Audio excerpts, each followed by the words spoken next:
In the competitive world of beverages, few success stories are as captivating as Pepsi Cola's journey to duplicating their rivals' achievements and amassing billions.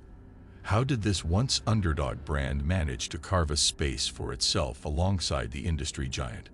What innovative strategies did Pepsi employ to not only catch up, but also surpass their competition? Join us as we uncover the secrets behind Pepsi's remarkable ascent in the ever-fizzing world of cola. But before we start, make sure to subscribe to our channel and press the bell icon for regular updates. Let's get started. Since its founding in 1889, the multinational beverage conglomerate Pepsi Cola has been manufacturing its namesake soft drinks. Caleb Bradford, a pharmacist, founded the company and gave it its name. He was the one who came up with the idea for Brad's Drink, a sugary carbonated beverage with a robust cola flavor. Since there was a growing demand for Pepsi, Caleb made the decision in 1902 to start his own business and call it the Pepsi Cola Company.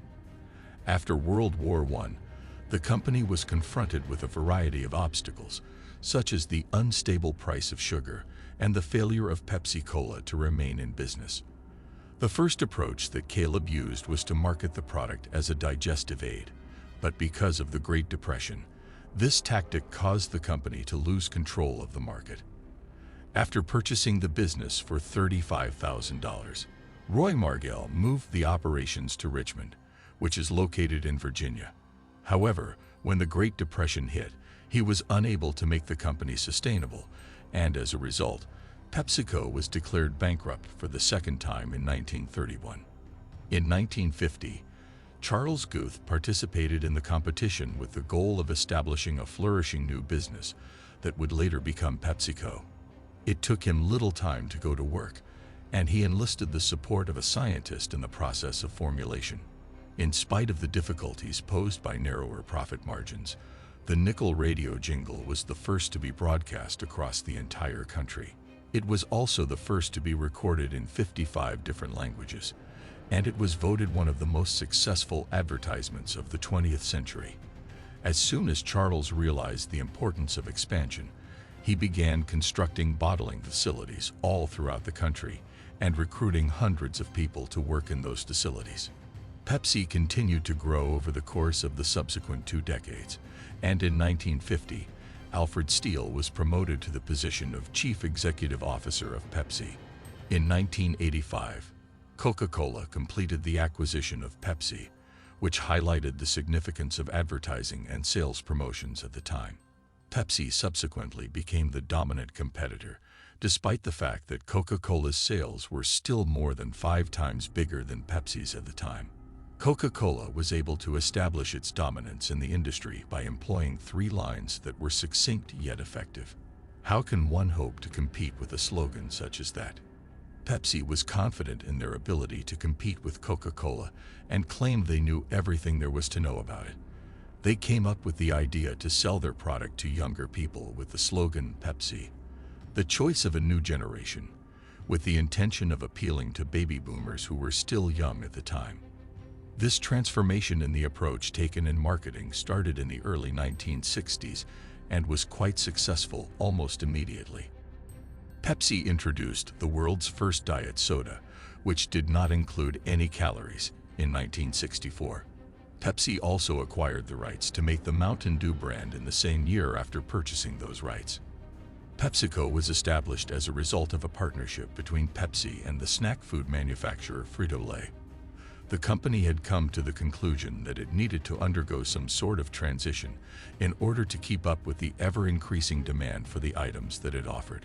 Pepsi made headlines throughout the world in 1974 when it became the first American product to be manufactured and marketed within the borders of the Soviet Union. This event was a watershed moment in the annals of global history. Pepsi's market dominance continued to expand during the 1970s and early 1980s, thanks in large part to the company's advertising campaigns that targeted younger consumers, Pepsi Generation, and older consumers, Pepsi Challenge, respectively. The innovative television ads produced by the corporation were a huge success, and Pepsi's chief executive officer, Roger Erickson, was able to make marketing history by employing Michael Jackson as the brand spokesman. In the 1980s, Coca-Cola's chief competitor, Pepsi, was forced to contend with competition from other businesses, including Tricon Global Restaurants and Yum Brands. Nevertheless, in 1997, it became clear that the company's non-core operations were not generating as much profit as they had anticipated they would. Restaurants made up 36% of the company's portfolio, but contributed just 22% of the overall earnings of $3.7 billion that the business made. A strategy for getting out of the business was developed, and the formerly acquired quick-service restaurants were spun off into a new company called Tricon Global Restaurants. Following the sale of Yum brand stakes in its many fast food restaurants, the name of the firm was shortened to simply Yum Brands. PepsiCo entered a new era, one that would be marked by acquisitions and mergers, with the goal of increasing the number of healthy goods it offered. In 1998, the Seagram Company sold the Tropana and Dole juice brands to Quaker Foods and Beverages, which was one of Seagram's competitors.